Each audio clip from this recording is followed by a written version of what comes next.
and welcome to the Conscious Billionaire show on Manifest High Net Worth TV. I am Fri Chihak, your host, and today I have a really special guest. Her name is Zoe Campbell, and Zoe is an artist on a whole different caliber. I'll let her tell you a little bit more later, but I want to just say what she does. She owns a business called Muses of Evolution. And in this business, she has artists, dark artists, alchemists, specializing in visual, sonic, sensual transmogrification, which is pretty cool. And together, they collaborate on ceremonial ritual. Zoe, I am intrigued by this brand of artistry. Could you tell us a little more about it? Welcome to the show, first of all. Yeah, hello. Thank you for having me. Great. Like I didn't welcome her. Deep dive. So yeah, please tell us more. Go ahead. Yeah, sure. So I come from a background of like esoteric arts myself. I've always been quite interested in the esoteric arts, and I've been throwing kind of ecstatic dance parties since 2008, and it's always caused a bit of a riot, I have to say, but I wanted to take it to the step up. It's been so we were running kind of non-profit for a while. It was called Splatter Core. It's about like splattering the canvas of reality with new ideas, and kind of bringing two it's about like bringing a paradox together. I started it with someone who is quite an activist, more into like politics, but I'm not really into politics so much. So it's been slowly alchemizing the political thing. Yeah. And so recently I got the idea to create a kind of artist agency where we create sort of transformative rituals. But I use the word transmogrify because it means to transform something to a humorous effect, and you know how to, so it can be quite grotesque, but it's important to have a sense of humor, because sometimes these things can be very overwhelming. So we've got all kinds of things, like very much intense ritual. So it'd be, the idea is for it to overwhelm your mind with like rhythms and polyrhythms and sensual bass lines until you lose your mind. You can dance however you want to, but we do more than that. So I work with other ritual artists and painters and visual artists, and one of our services is to marry the other side of yourself and the other side of fear and pain. So it's like a ceremony where you marry yourself, and that involves hook suspension. So we base it on the ritual of Inanna's descent, where she's hung on the meat hook. So there's all this kind of stuff. And the reason why the art industry was really appealing to me is because there are actually no rules. You can make the rules up as you go along. You can draw the door and walk through. And it's all about just deconditioning your mind, and that's kind of what we do in the process. So to affect reality, to create an experience for people that's transformative. Yeah. Wow, that is very unique. It sounds really powerful. And to me, it's describing the natural process of evolution, right? I mean, like each individual, as we live, we're going through transformative processes within us, right? Yes. Outside, right? We're changing on the outside and we're changing on the inside as well. So you are taking that whole process, which is the natural process, and creating amazing art from it, whether it's visual forms of art, dancing or actual painting, and right? Is that what you're saying? Yes, so the idea is that you become your own art, you become the art form. And we're also tattoo artists. Like I'm covered in tattoos, I don't know if you can see, but the idea is that tattoo, when you put the ink under your skin, it really does become alive, so you become the art form and vice versa. And we're bringing all these like ideas back into this whole practice. Wow, I am very impressed. I love it. I've seen some of your art, of course, online, and it is truly breathtaking. So yeah, but let's take a deep dive into this avenue as a billionaire, because I think it would be fascinating when you, as a billionaire, can actually bring this art to a whole new level, right? You know, you'd have your billionaire friends like myself will be able to buy, right? I mean, just promote this whole concept in a different way. But first, what is it that drives you to want to be a billionaire? What brought this on, so to speak? So you actually stimulated that side of my imagination, and I didn't realize that I had it actually limited in a way. So actually it's the idea that it's stimulating new possibilities, and because we work in the realm of imagination, that really appeals to me. And you can do so much. It just opens up possibilities. Art itself sells for billions sometimes, so depending on who it's coded to and who picks it up or who wants it. So we could do so much more. We could always create festivals. We can support people in their creative development. We can help people individuate themselves and not feel like outsiders or like marginalized people in the community.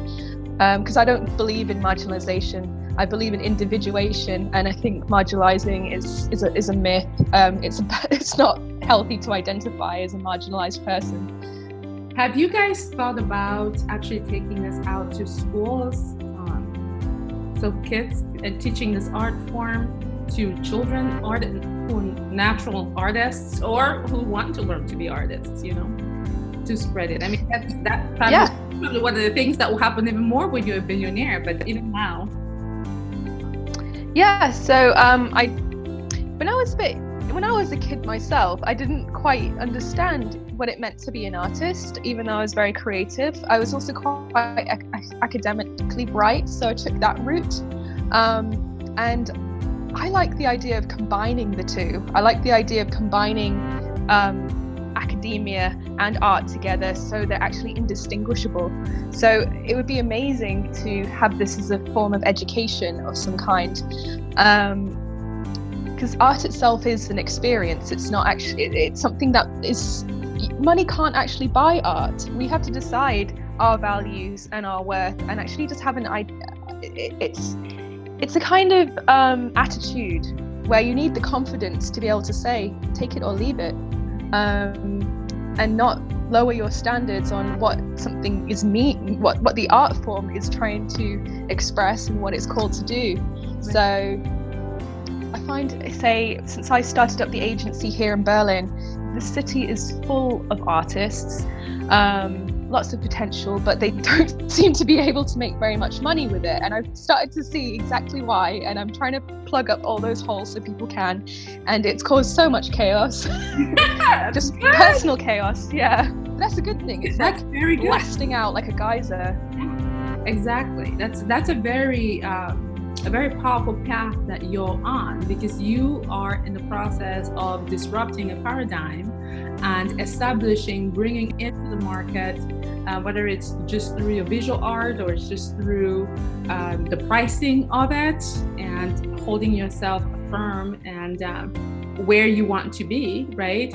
That's disrupting, but that kind of disruption is really good, because then it forces people to re-examine how they've been maybe bartering their value, or yes, exactly. Right. So there's a lot of risk taking in art as well. So I didn't even see the connection between business and art. As an artist, the word business, I investigated this. It actually turned me off a lot, because it means to keep busy, and busy and anxiety for me are the same thing. And I've redefined it. I had to really explore what that meant. Yeah. And I've decided now that it means an exchange of power that's beneficial for both. And it's not business unless you're doing that. And we have to learn that that is what business is and redefine it. We're not really just being schemed and scammed into something we don't really want, because we aren't very present in the moment. Yeah, that is powerful. So you said an exchange of power that is valuable to both people, right? Yeah, so it's beneficial to both. Yeah. That's awesome. I love that definition. You know, Zoe, I want to move on and discuss some of your metaphysical strategies. I know you're using them in your life and business, of course. But could you share with us one of your very top metaphysical strategies and how it's working, how you're implementing it in your Dark Muses of Evolution business? So I've been practicing alchemy and the laws of manifestation, and it really comes with making a very clear decision on what it is that you want to see realized in the material world. So you are the artist. I actually see art and magic as the same word. They're completely interchangeable for me.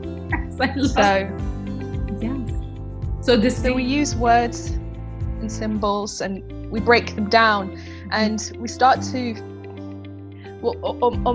my ability is to challenge old symbols and to bring something new, to create sort of a fusing between two opposing structures and see what kind of happens, like see how the narrative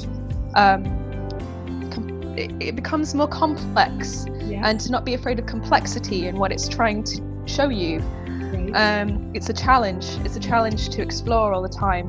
So when you make a decision, so if I make a decision I'm going to be a billionaire, yes, we have to understand that it's already happened and to know that it has.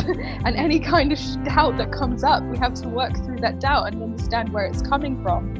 And sometimes those doubts can be very vicious. Yes. So it's like really opening up. It's a transmogrification process. It's like if you had a caterpillar turning into a butterfly but didn't have the cocoon, you were watching the chaos happen. Oh, that is very visual, what you just said. Yes, it's bringing the magic into real time. That is powerful because you are watching, because yes, the chaos, the transformation that's taking place, or the transmogrification, as you call it, that's taking place. If the cocoon weren't there, then you would be watching the chaos or whatever. Or you could say the beautiful process. Either way, I guess, like you said, the decision and the language and you turning the word business to actually mean what you prefer. You would also see that cocoon or that caterpillar turning into the butterfly without a cocoon. You would be able to observe that and decide whether it was just a beautiful natural process or a chaotic process. Because it turns into a swamp, basically. It melts into like nothing. It doesn't just grow wings. Oh my gosh, how interesting. So that process, you're saying for you, your metaphysical strategy, your top metaphysical strategy is making the decision, knowing that, okay, I want this, like I'm going to be a billionaire, and then knowing that it's done, and then looking for that chaos that takes place between the the caterpillar and the butterfly, that process in between, and all the chaos that happens there. You have to morph and move through that to become that billionaire. It's like you and billionaire, and it's like walking the fire. You're just meeting yourself again. And there was like that adage by Gandhi. It was like, be the change you wish to see, but it's I am the change I am seeing. I've always really rejected that phrase for that reason. I mean, you're giving me so many nuggets, which I was busy writing. All the things you're saying. Yes, I am the change, right?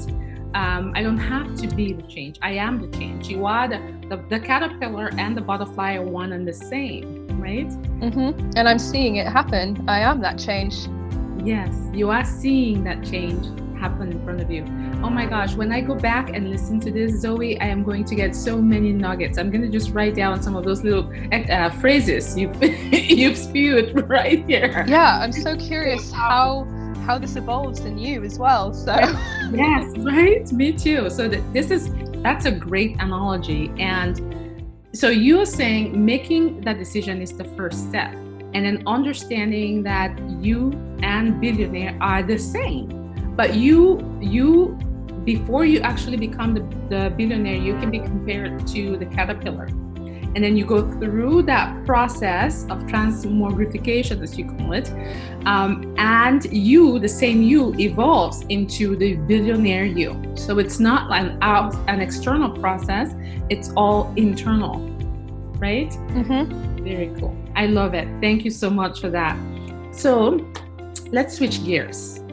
When you're a billionaire, what is the top cause? I know you're going to be supporting all kinds of causes and making changes around the world, but what is the top of mind cause that you know for sure will take a lot of your money, you will gladly give tons of money to?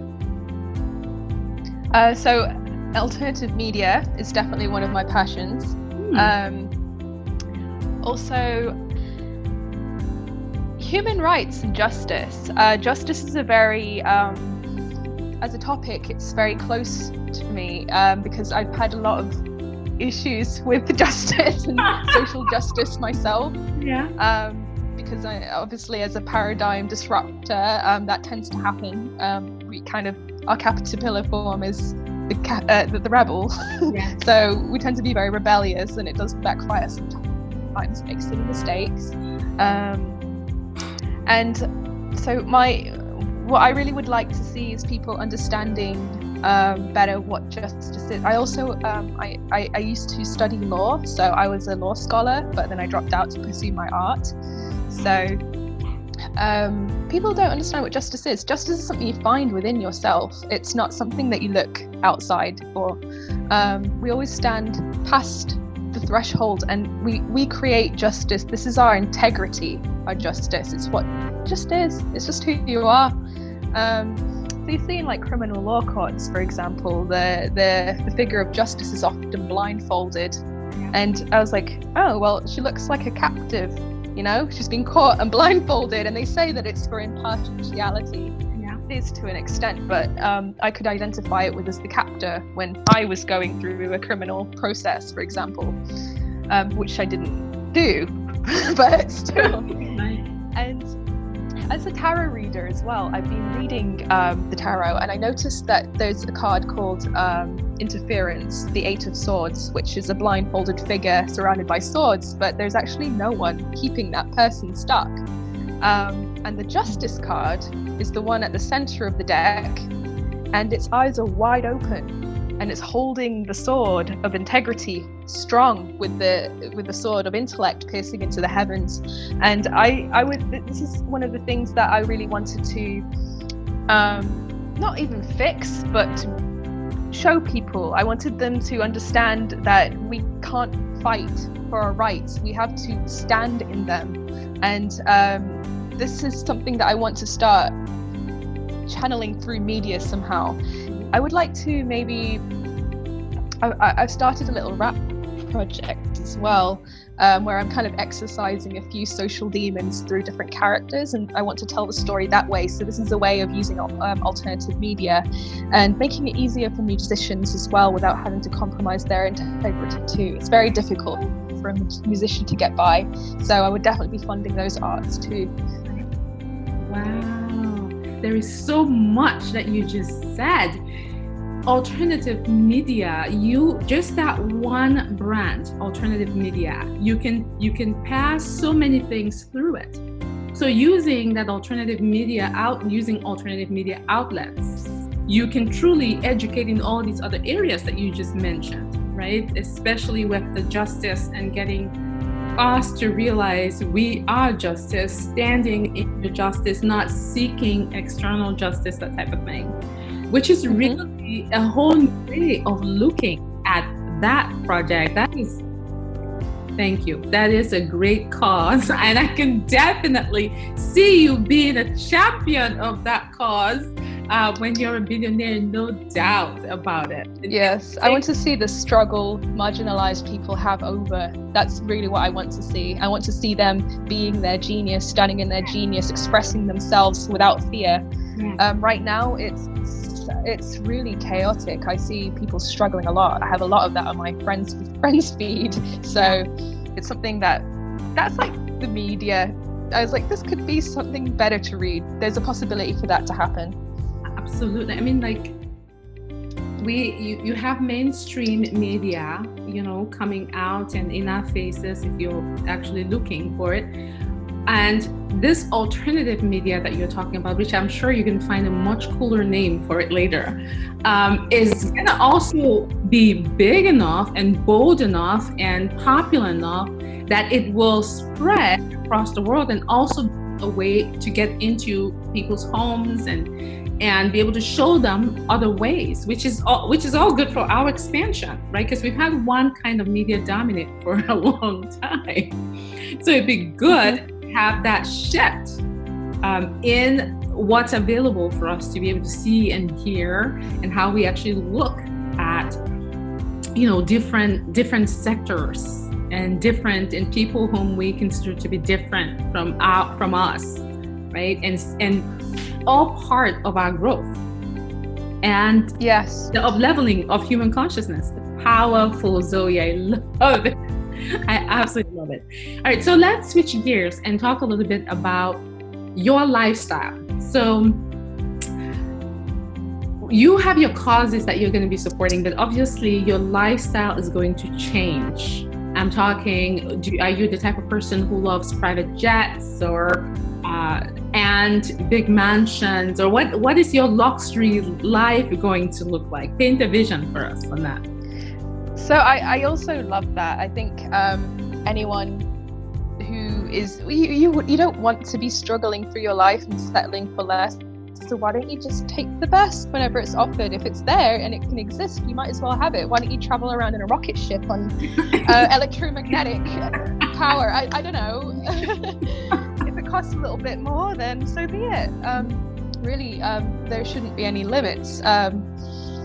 So yeah, the billionaire idea stretches my imagination. It's like my father, for example, had built a very beautiful house on a volcano in Asia, and I know that he's a builder, and I have that in my family as well. He's an artist himself. He's very good with his hands. Him and my mother even made all the stained glass windows themselves. It's very, very nice, and they want to use the land for something, just kind of cultivate some rarities like orchid honey and volcanic coffee and things like that. Just do little nice things and build some small little businesses, keep the people around occupied. I'd like to see, if I go over there, which I plan to at some point, I'd like to open an artist residency. I'd like to see cockerel fighting less. I'd like to see less of that, maybe invite people to just leave that behind and take something else on. So yeah, I could see myself building my own place. Yeah. And how about, so you definitely, you're going to be traveling a lot because there are all these amazing artists all over the world. Are you the type of person who wants to have homes in different parts of the world, places that you love? Yes, of course. I love to travel. I've always traveled when I was younger. It's important to absorb culture. It gives you much more to feed from and give to. And I find even going to Asia, the way people respond to you is very different. So it gives you a different way of experiencing reality. And even that is like a ritual in itself. You're participating in something that you weren't involved in previously. And I've been someone that's always lived between cultures. I was born in the Philippines, grew up in England, moved around a lot. I never really identified with belonging anywhere. I'm just who I am. Wow, that's amazing. Your billionaire life is going to be magnificent. It sounds awesome. And I look forward to, sometimes hopping on your private jet to go visit the home on the volcano, and my private jet to go visit my home on the French Riviera, whatever, right? I love the idea of just flying anywhere you want. Anytime, because we have our full-time pilots on standby. It's awesome, and we don't have to go through the lines, at the airports, right? Yeah, just have a military style jet that can do all these tricks to someone who really enjoys doing that. That'd be so funny. Very much so. So I'll just parachute out of here today. Oh my. Do you parachute or no? No, I've never tried it. I'd love to. So that's something we could consider later. Okay, that sounds good. So Zoe, one final question. There are women, of course, and men too, who maybe have not even thought about being billionaires. What advice would you give to people who may consider, who after listening to this may start thinking, that could be a possibility for me, but perhaps they've been held back by not knowing the how to it, and maybe haven't been in families where that's not something that's been encouraged. It's just their, I guess, inner voice saying, hey, you can get this too. What advice do you have for people like that? So this kind of, it's like a certain working class mentality. We have that in England. It's sometimes frowned upon. They think that if you're rich, then you probably cheated someone to get it, or you don't deserve it, and you've taken everybody else's money. And it's not actually how the universe works, because we have this old system. We have this idea of capitalism so ingrained within and coded within our culture that we need to challenge that and redefine what that is. And only then can you really free your imagination up. And there is no such thing as mind control. No one actually controls your mind. It's something that you've given your power away to, and you have to really challenge that idea. There are people waiting for you to do that. There's always going to be someone that's ready for you to do that and to assist you in doing that, because we're all connected in that way. There's no need to reject it because you want to stay small, or you want to play small, you want to fight for your limitations, or you can't imagine what it's like, or you feel like it's out of your league. It's just not true. So here we have I live in Berlin. It's a very interesting city. From the history, and then there's been the wall coming down. I found it's not about unification, it's about activating paradox and complexity, and it's about coming out of hiding. This is a place where all the dreamers came to hide, and you're not allowed. If you go to a club here, they don't tend to enjoy it if you really are obviously a tourist. They don't like cameras in there. They cover up your phone cameras. There's no mirrors in the clubs. You can do whatever you want when you're in there. And it's funny how you don't have mirrors and cameras or anything like that in your dreams too. It's now time to really just be it and bring it out. And this poor but sexy thing, it's just that's like an excuse. Say that again. So the mayor in the 90s of Berlin used to be like, this is the city for poor but sexy, and it's not really. Yeah, so people got really attached to that, Oh no. And they're really against tourism, and they're really against the kind of development of the different types of people that come in. It's a very transient city, so now it's changing a lot, and sometimes people with the old attitude can't keep up. It's just worth seeing what you can do to stimulate your imagination and stimulate your actions through your imagination more. Wow, that is amazing. I have never been to Berlin, but now that you mention it, I believe I'm gonna go to Berlin and see it for myself. It sounds like a very interesting place, very eclectic mix. Yes, yeah, very much so, yeah.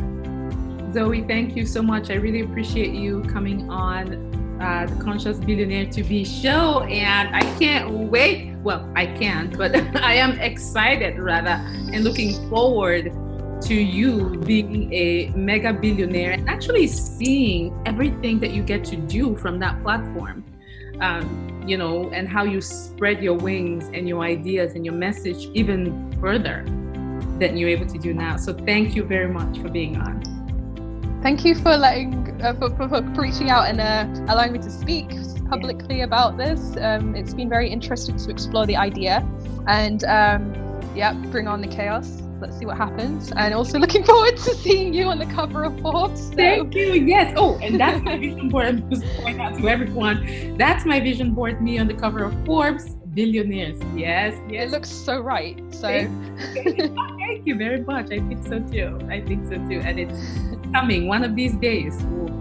It will be a reality for sure. It's already a reality within, and the reality vibrational is just a matter of time, and it's reality. They're 3D printing that magazine right now. Oh yeah. Yes, that's exactly right. Thanks so much, Zoe. Have a great week. I'll see you later. Thank you. Bye. Bye.